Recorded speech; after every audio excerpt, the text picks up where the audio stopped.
what I always like to do whenever I'm replicating a UI is replicate it pretty much perfectly in terms of fonts, colors, sizing, etc.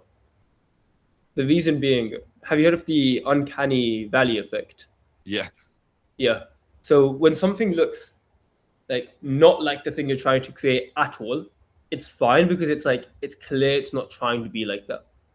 You know what I mean? Like for example, if you just put the person's face 1.3 million subscribers, it doesn't look like he did it wrong because it's not trying to look like YouTube's UI. But when you're trying to look like YouTube's UI, and it looks similar enough that you could tell he's trying to do it as YouTube's UI, but it's not close enough where it looks actually like YouTube's UI, you're in that uncanny valley region. Kind of like a knockoff of YouTube or something. Exactly. So what I say is if we're gonna make it like if we're gonna replicate UI, we're doing it right. Does that make sense? Yeah. Yeah, I tried to get the YouTube fonts. Those were the only ones I was able to find. But yeah, no, I get what you're saying. Yeah, I got you. Let me find you something that you'd find super useful. Just give me a moment. Font finder. Have you seen the font finding SOP in the left? No. Okay, let me find you this. It's gonna bang for you, dude. Where are the SOPs at? If you go into editing systems, they're typically under the relevant video, like topics. For example, this one would be under subtitle. So if you go to the subtitling lesson in wrapping up visuals here, then go to the finding fonts SOP. Oh, okay. Ridiculously powerful. There's one where you can find like the font on any website. So I'd recommend going with that. There's like multiple ways of finding it. The second tip that I would have for replicating UI is literally just screen. So I won't take my editor messaging me. The second thing that I would focus on is just copy and paste a screenshot, put it in, and when you're adding in the elements, get it to line up pixel by pixel. Okay. Like I do that so often, and what you can do is remove some of the unnecessary elements. For example, this guy, Sleepy One. Let's find him. I can't find his channel. What was his channel? SLEEP. Oh, those are just channels I invented. Oh shit. Okay. Yeah. Okay, whatever. Let's just say Mr. Beast, right? The next closest thing. Let's say you're taking a screenshot and you're gonna like replicate, let's say, just this region. Okay. Yeah. The thing is, you might take a screenshot and then realize, like, wait, is this Instagram and 2 links really necessary? Probably not. Yeah, this button, probably not. I've got this extension for tracking YouTube channels, probably not. Maybe this subscribe button can be the size of both of these, and then the subscribe button's in the middle, or I just keep it the same size. Because I'm going to be removing these links, I can push the subscribe a bit up and the rest of the text a bit down. Maybe instead of having more, I just write subscribe for a cookie, or even get rid of this completely. Perhaps I get rid of the 9-1 videos and just copy the rest. So bang, bang, and bang, like the subscribe button. So I'm typically going to copy it exactly, and then like sizing wise, like relative sizing, I'm going to copy exactly. So I'm going to line up his profile picture exactly like that. Line up the text exactly like that. Line up this, the exact distance from here, and the exact sizing. And then once I have, then I'm just going to use my own judgment to like move them up and down or remove elements. But I'm not going to resize because I like when you get it exactly like YouTube or any UI, given this fact, it just like the viewer resonates with it more. Does that make sense? Yeah, no, it does make sense.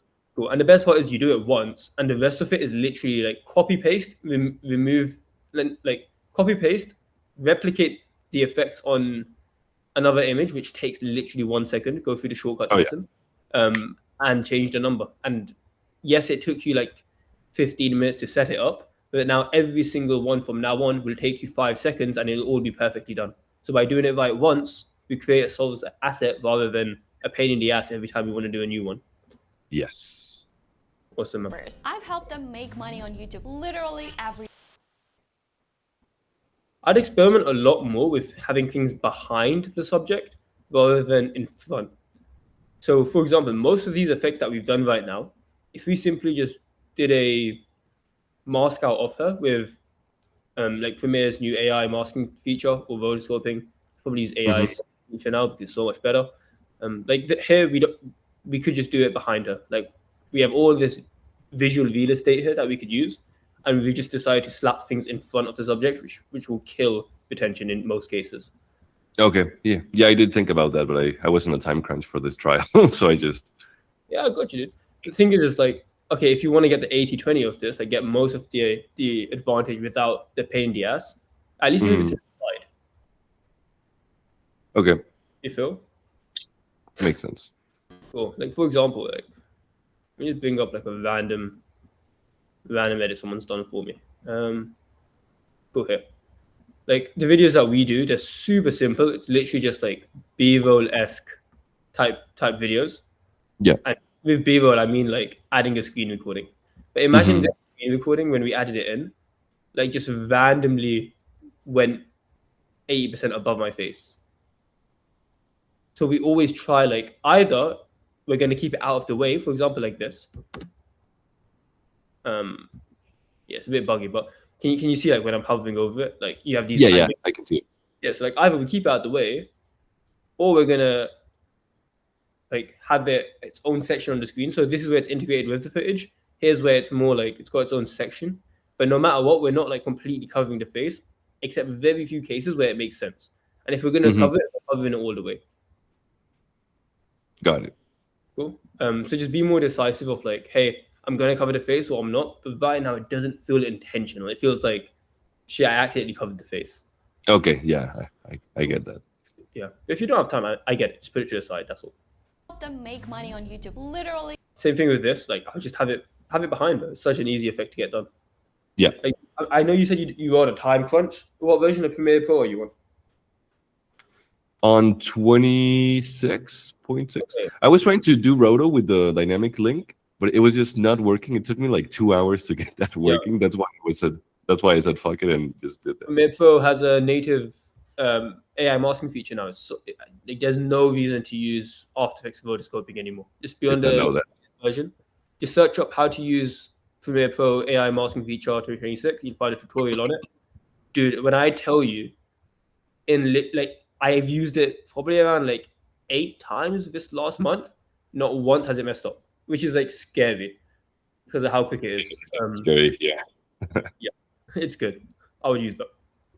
Okay, thank you. Literally every way. And I want to tell you, there's a lot of things. You never want to double subtitle.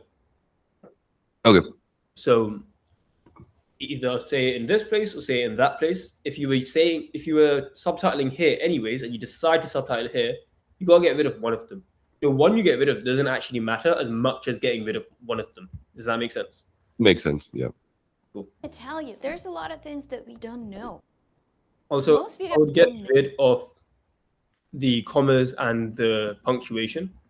Go through the auto subtitling SOP. Trust me when I say if you go through the subtitling lesson in the layer, you're gonna learn so much, dude. Go through that lesson and go through the resources underneath. You're gonna fix the commas. It's gonna fix the punctuation, the capitalization, the spacing, everything. Trust me. Yes. Okay.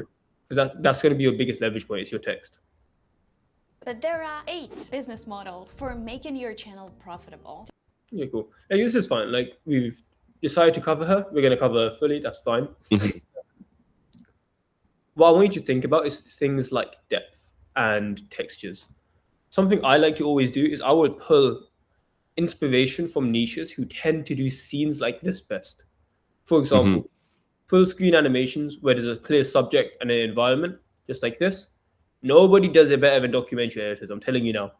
No, like nobody does it in documentary editors. So if I'm creating a scene like this, I'm just gonna go find a documentary edit that smashes this type of scene out the park and basically copy that bar for bar except the YouTube logo and the money.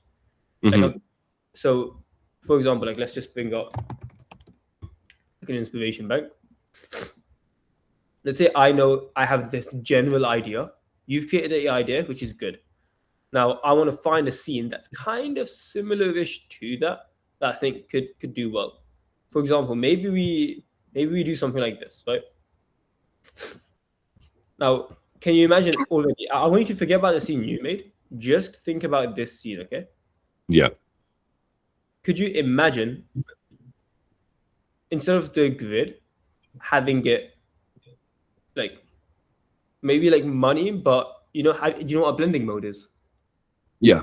Yeah, so like imagine like loads of money, like that same animation you made with like the money stuff, like almost like burned into the brown.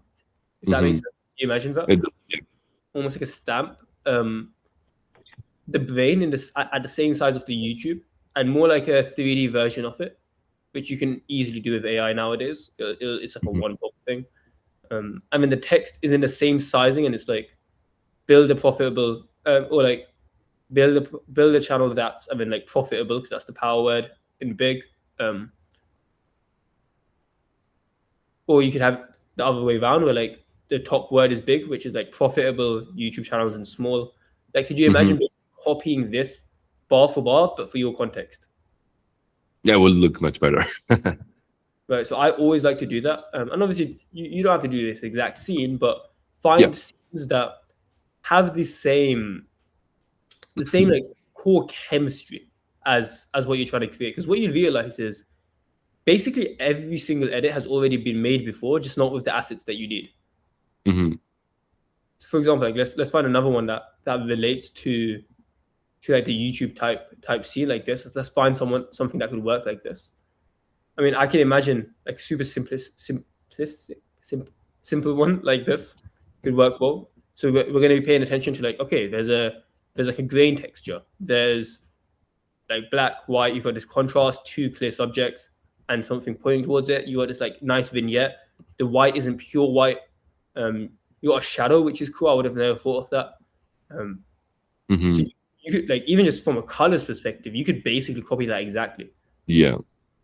So do you see why, like, I'm just going to be copying really good scenes that have the same like, core architecture? So, hey, big thing in the middle with stuff flying around. So let's go find scenes like that and copy that. Cool? Yes. I need to add more to my inspiration bank.